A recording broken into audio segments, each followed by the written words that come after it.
بسم الله الرحمن الرحيم قل يا أيها الكافرون لا أعبد ما تعبدون ولا أنتم عابدون ما أعبد ولا أنا عابد ما عبدتم ولا أنتم عابدون ما أعبد لكم دينكم ولي دين সূরা কাফিরুন মক্কা মুকাররমায় অবতীর্ণ হয়েছে প্রথম দিকে। হাদিস পাকের আলোচনায় জানা গেছে মক্কার কাফিররা রাসূলুল্লাহ সাল্লাল্লাহু আলাইহি ওয়াসাল্লামের সঙ্গে অনেক বেয়াদবি গুস্তাখি অনেক করেছে, দ্বীন প্রচারের ক্ষেত্রে বাধা দিয়েছে, উৎখাত করার চেষ্টা করেছে।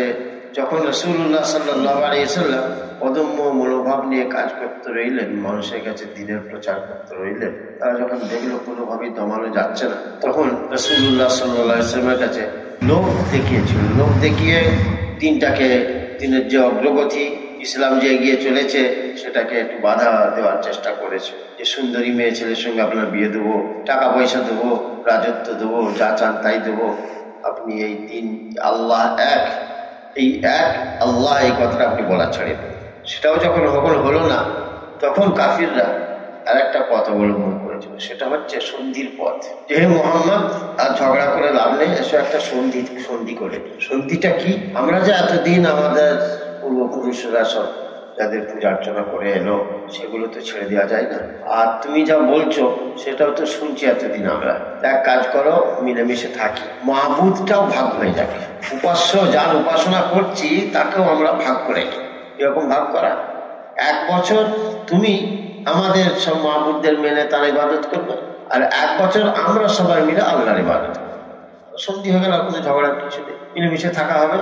তো তখন এই আয়াত পাক নাযিল হয়েছিল যে না, এটা কখনো হতে পারে না। হযরত মাওলানা শাব্বির আহমদ উসমানী রহমতুল্লাহ আলাইহি এই আয়াত পাকের তাফসীরের আলোচনায় একটা বিষয় তিনি তুলে ধরেছেন, যে কাফিররা যে সন্ধির যে সূত্রটা দিয়েছিল, এটা কিন্তু খুব সতর্কভাবে ওরা সূত্রটা পেশ করেছিল। ওরা যে সূত্রটা দিয়েছিল যে আপনি 1 বছর আমাদের রবের ইবাদত করবেন, আমরা 1 বছর আপনার রবের ইবাদত করব, এতে ওরা কি করেছিল, নিজেদের অবস্থানে নিজেরা মজবুত অটল করেছিল। নিজেদের অবস্থান থেকে তারা সরে। তাদের অবস্থান ছিল কি, আমরা আমাদের এর ইবাদত করি, অন্যান্য দেবদেবীর ইবাদত করি, আর আল্লাহকেও তো তারা রব বলে মানত। একজন প্রতিপালক আমাদের খালিক তিনি, এটা তো তারা মানত। এবং তারা বলতো মা না'বুদুহুম ইল্লা লিয়াকাররিবুনা ইলাল্লাহি যুলফা, আল্লাহকে একরকম বলে মানত। কোরআন পাকে আল্লাহ পাক বিভিন্ন জায়গায় আল্লাহ নবী সাল্লাল্লাহু আলাইহি ওয়াসাল্লাম বলেছেন যে এরা যে অন্যান্যদের ইবাদত করছে, এদেরকে জিজ্ঞাসা করো দেখি আসমানের মালিককে, জমিনের মালিককে, এদের রুজি দেনেওয়ালাকে, এরা সাথে সাথেই বলবে আল্লাহ। মক্কার কাফিররা এটা বলতো, মানতো, যাহা এই জমিনের খালিক তিনি, মালিক তিনি, ইত্যাদি ইত্যাদি। তো আল্লাহ যখন সব, তো আল্লাহর ইবাদত তোমরা করছো না কেন? তোমরা আল্লাহ পর্যন্ত পৌঁছাতে পারবো না তো আমরা অত দূর, সেই জন্য এইগুলোকে মাধ্যম ধরেছি। কিন্তু মাধ্যমকে এমন করতো, মাধ্যমকে আল্লাহর স্থানে তারা বসিয়ে দিয়েছিল। তো তারা আল্লাহকে খালিক হিসাবে মানত, সৃষ্টিকর্তা হিসাবে মানত, আবার এদেরও পূজা অর্চনা করতো। তাহলে ওরা বলছে 1 বছর আল্লাহর ইবাদত করবো, 1 বছর এদের ইবাদত করবো। তার মানে নিজেদের অবস্থানে নিজেরা ঠিক রইল। আর রাসূলুল্লাহ সাল্লাল্লাহু আলাইহি ওয়াসাল্লামকে বলছে যে তুমি তোমার অবস্থান থেকে সরে এসে আমাদের মাবুদকে মেনে নাও। একটা সূক্ষ্ম চক্রান্ত করেছিল। তো রাসূলুল্লাহ সাল্লাল্লাহু আলাইহি ওয়াসাল্লাম সেটা মানে বলেন না, এটা হতে পারে না কখনো। তো তখনই আয়াত পাক নাযিল হয়েছিল। আয়াত পাকটার এবার সংক্ষিপ্ত একটু অনুবাদ বা আলোচনা করা হবে। বল, হে আমার নবী, আপনি বলে দিন, ইয়া আইয়ুহাল কাফিরুন, হে কাফেররা, লা আ'বুদু মা তা'বুদুন, না আমি তোমাদের উপাস্যদের উপাসনা করি, আর না তোমরা আমার মাবুদের উপাসনা করি না। তো আমি তো আমার আল্লাহর ইবাদত করি, তোমরা যার ইবাদত করছো তার ইবাদত আমি করি না, আর তোমরাও আমার রবের ইবাদত করো না। রবের ইবাদত করো না মানে রব বলে তাকে খালিক বলে মানছো ঠিক কথাই, কিন্তু তাকে তো ওয়াহিদ বলে মানছো না, তিনি এক, এটা তো মানছো না। তো আল্লাহর ইবাদতের মূল ভিত্তিতে হলো ওয়াহদানিয়ত, তাকে এক বলে স্বীকার করেতে ইবাদত করতে হবে। তোমরা তো তা করছো না, তাহলে আমার রবকে তোমরাও মানছো না। এই যে প্রথম বলা হলো, একই কথা এখানে একটু লক্ষ্য করবেন, 2বার বলা হয়েছে কোরআন পাকে, যেটা করতে হবে একই আলোচনা, একই কথা 2বার। লা আ'বুদু মা তা'বুদুন ওয়ালা আনতুম আ'বিদুনা মা আ'বুদ, না আমি তোমাদের উপাস্যদের উপাসনা করি, আর না তোমরা আমার মাবুদের উপাসনা করো। একবার বলা হয়ে গেল। আবার ওই একই কথা ঘুরিয়ে ঘুরিয়ে বলা হচ্ছে, ওয়ালা আনা আ'বিদু মা আ'বাদতুম ওয়ালা আনতুম আ'বিদুনা মা আ'বুদ, আর না পরেও আমি তোমাদের উপাস্যদের উপাসনা করব, আর না তোমরা আমার মাবুদের উপাসনা করবে। এই যে একই কথা আল্লাহ পাক জাল্লা জালালুহু বললেন। এখানে মুফাসসিররা বলছেন কোরআনে কারীমে এক কথা দুবার বলা নেই। বক্তার এটা একটা দুর্বলতা, একই কথা বারবার বলে যাচ্ছে, বারবার বলে যাচ্ছে। তো আল্লাহ জাল্লা জালালুহু আম্মা নাওয়ালুহু তিনি একই কথা একের অধিক বলবেন, এটা আল্লাহ পাকের শানের খেলাফ। অতএব এখানে যে বলা হচ্ছে একই কথা, এর একটা ব্যাখ্যা নিশ্চয়ই আছে। সেই ব্যাখ্যাটা কি? এই ব্যাখ্যার একটা ইঙ্গিত দিয়ে দিয়েছে এই পরেও বলে, ব্র্যাকেটে দিয়েছে না এই দ্বিতীয় আয়াতে, আর না পরেও আমি তোমাদের উপাসনা করবো। প্রথম আলোচনা করা হয়েছে ওখানে, কিন্তু পরে কথাটা নেই। বলেছেন কি না আমি তোমাদের উপাস্যদের উপাসনা করি, আর না তোমরা আমার মাবুদের উপাসনা করো, হয়ে গেল। এরপরে যে ওয়ালা আনা আবিদুম মা আবাদতুম, এখান থেকে নতুন করে আবার ওই কথাটা বলা হচ্ছে। তার ব্যাখ্যায় এখানে শুধু ব্র্যাকেটে একটুখানি ইঙ্গিত দিয়ে দেওয়া হয়েছে, আর না পরেও আমি তোমাদের উপাস্যদের উপাসনা করব, আর না তোমরা আমার মাবুদের উপাসনা করো। অর্থাৎ এখানে আল্লাহ নবী সাল্লাল্লাহু আলাইহি ওয়াসাল্লাম বলতে চেয়েছেন আমি এখনো করি না, পরেও করব না। অতএব তোমরা এই আশা আমার কাছে কোনোদিনই রেখো না যে আমি কোনোদিন না কোনোদিন তোমাদের দিকে একটু ঝুঁকে পড়বো, পড়ে তোমাদের প্রস্তাবটা মেনে নেবো, এই আশা তোমরা কোনোদিনই করো না। এটা তো রাসূলুল্লাহ সাল্লাল্লাহু আলাইহি ওয়াসাল্লামের দিক থেকে ঠিকই আছে যে আমি কোনোদিনই তোমাদের এই মাবুদের ইবাদত করব, কিন্তু বলা হচ্ছে তোমরাও কোনোদিন আমার মাবুদের ইবাদত করবে। এইটা কেন বলা হচ্ছে? তো মুফাসসিররা বলছেন আল্লাহ পাকের তরফ থেকে রাসূলুল্লাহ সাল্লাল্লাহু আলাইহি ওয়াসাল্লামকে জানিয়ে দেওয়া হয়েছে যে ওদের একবারে স্ট্যাম্প মেরে দেওয়া হয়েছে কুফরির ওপর, ওরা কোনোদিনই এই কথা আসবে না। সেই জন্য আল্লাহ রাসূল সাল্লাল্লাহু আলাইহি ওয়াসাল্লাম বললেন, তো আল্লাহ পাক বলছেন, রাসূলুল্লাহ তো বলেননি, তো আল্লাহ পাক সেই জন্য বললেন তোমরাও কোনোদিন আমার ইবাদত করবে। তাহলে দুটো আয়াত যে বলা হয়েছে একই আয়াত নয়, দুটোই, একটাই বর্তমান অবস্থার কথা বলা হয়েছে, একটাই ভবিষ্যৎ অবস্থার কথা বলা। এটা হচ্ছে একটা তাফসীর। আর একটা তাফসীর আল্লামা ইবনে কাসির রাহমাতুল্লাহ আলাইহি তিনি বলেছেন, এবং আমাদের মুরব্বীদের মধ্যে হযরত মাওলানা শাহী সাহেব থানভী রাহমাতুল্লাহ আলাইহি উনিও এই তাফসীরটা করেছেন, মুফতি শফি সাহেব তিনিও করেছেন, আরো অন্যান্য অনেক মুফাসসিররা, কাজী সানাউল্লাহ পানিপতি রহমতুল্লাহ আলাইহি তাফসীর মাজারিতে উনিও একই তাফসীর করেছেন। দ্বিতীয় তাফসীর সেটা হচ্ছে প্রথম দুটো আয়াতে রাসূলুল্লাহ সাল্লাল্লাহু আলাইহি ওয়াসাল্লাম বলা হলো আপনি বলে দিন আমি তোমার উপাস্য তোমাদের মাবুদদের আমি ইবাদত করি না, আর তোমরা আমার করো না। এটা মাবুদ এক, আমি আল্লাহ একের ইবাদত করি। আর দ্বিতীয় আয়াতে বলা হচ্ছে, তাহলে প্রথম আয়াতে বলা হলো আমার মাবুদ আলাদা, তোমাদের মাবুদ আলাদা। আর দ্বিতীয় আয়াতে বলা হচ্ছে আমি ওয়ালা আনা আবিদুম মা আবাদতুম, আমি ইবাদত করি না, মানে এই আয়াতের ব্যাখ্যা হচ্ছে আমার ইবাদতের পদ্ধতিও আলাদা, আমার মাবুদও আলাদা, আমার ইবাদতের পদ্ধতিও আলাদা, তোমাদের মাবুদও আলাদা, তোমাদের ইবাদতের পদ্ধতিও আলাদা। রাসূলুল্লাহ সাল্লাল্লাহু আলাইহি ওয়াসাল্লাম যেভাবে ইবাদত করতেন সেই ইবাদত ওরা করেনি কোনোদিন। আল্লাহ পাককে যেভাবে রাসূলুল্লাহ সাল্লাল্লাহু আলাইহি ওয়াসাল্লাম ইবাদত করেছেন, ওরাও আল্লাহর ইবাদত করেছে, আমি বললাম আল্লাহকে মানত, কিন্তু তারা যে মানত, তারা যে ইবাদত করতো, তাদের ইবাদতের পদ্ধতি ধরন ছিল আলাদা। কিরকম ইবাদত করতো অনেকবার আলোচনা করা হয়েছে। কাবা শরীফকে তারা ইজ্জত করতো, মর্যাদা দিত, কাবা শরীফে তওয়াফ করতো, কিন্তু উলঙ্গ হয়ে, একবারে উলঙ্গ হয়ে করতো। তাদেরকে শয়তান বুঝিয়েছিল যে এই কাপড়, এইসব নোংরা কাপড় পরে কত পাপ করেছিস, আর এই কাপড় পরে আল্লাহ ঘরের সামনে যায়, কাপড়গুলো খুলেছো আল্লাহ ঘরের সামনে, একেবারে উলঙ্গ হয়ে, দুনিয়ার সব থেকে জাহিল কম হচ্ছে, একবারে উলঙ্গ হয়ে আল্লাহ বাবা ঘরের সামনে গিয়ে কেন ওই কাপড় পরে নোংরামি করি। আমাদের উস্তাদরা বলতেন কত বড় জাহিল দেখ, এই কাপড়টা খুলে ফেললি, কাপড় পরে নোংরামি, যে হাতটা দিয়ে গুনাহ করেছি সে হাতটা কি হবে, এটা খুলে রাখবি তো।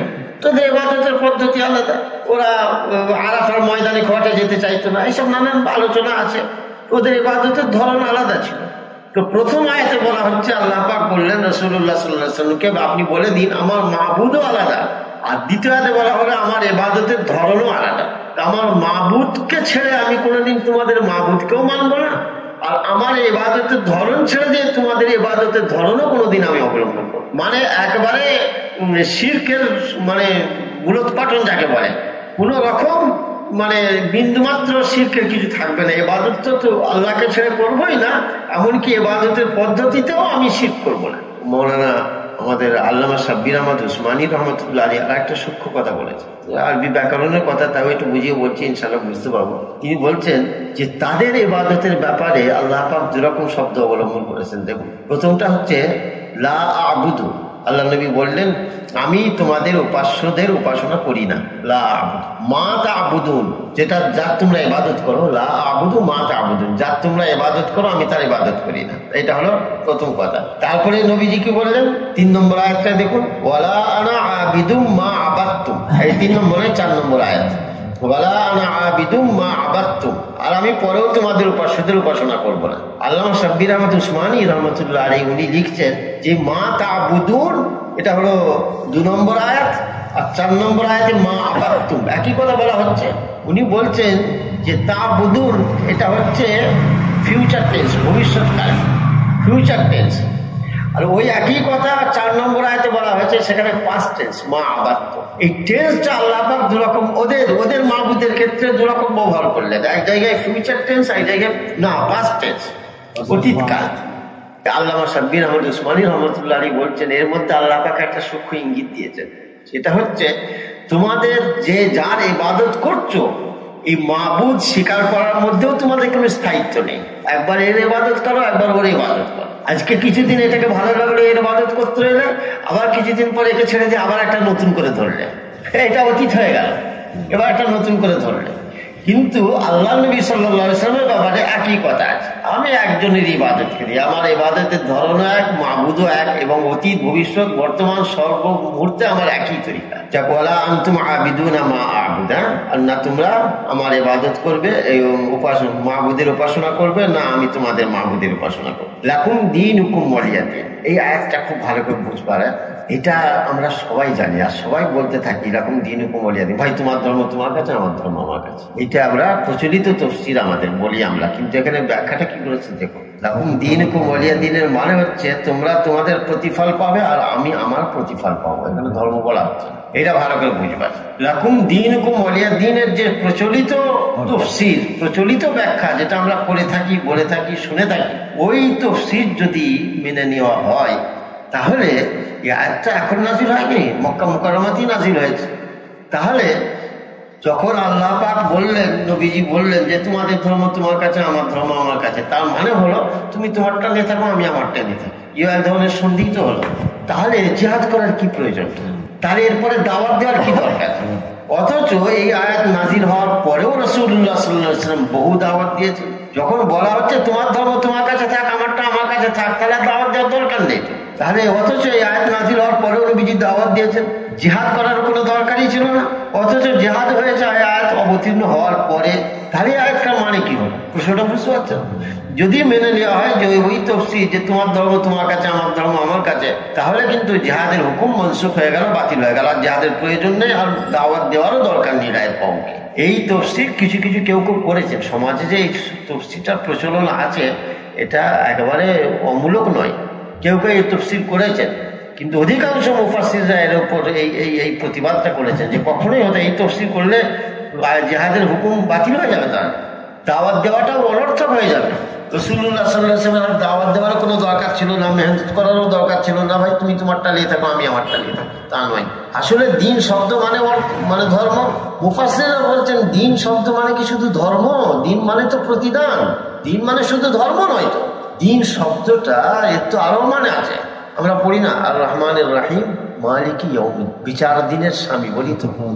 ওই দিনটা বলতে কি বিচার দিন না, ফার্সিতে বলে রোজে জাযা, যেদিন প্রতিদান দেওয়া হবে সেই দিনের মালিক তুমি। তাহলে ওখানে দিন শব্দটা ধর্ম অর্থে নয় তো, ও দিন শব্দের অর্থ হলো তো বদলা দেওয়া, প্রতিদান দেওয়া। তাহলে দিন মানে ধর্ম নয় সব জায়গায়, দিন শব্দের অর্থ সব জায়গায় ধর্ম নয়। মালিকি ইয়াউমিদ্দিনের মধ্যে দিনের যে অর্থ, লাকুম দীনুকুম ওয়ালিয়া দিনের মধ্যে সেই একই অর্থ।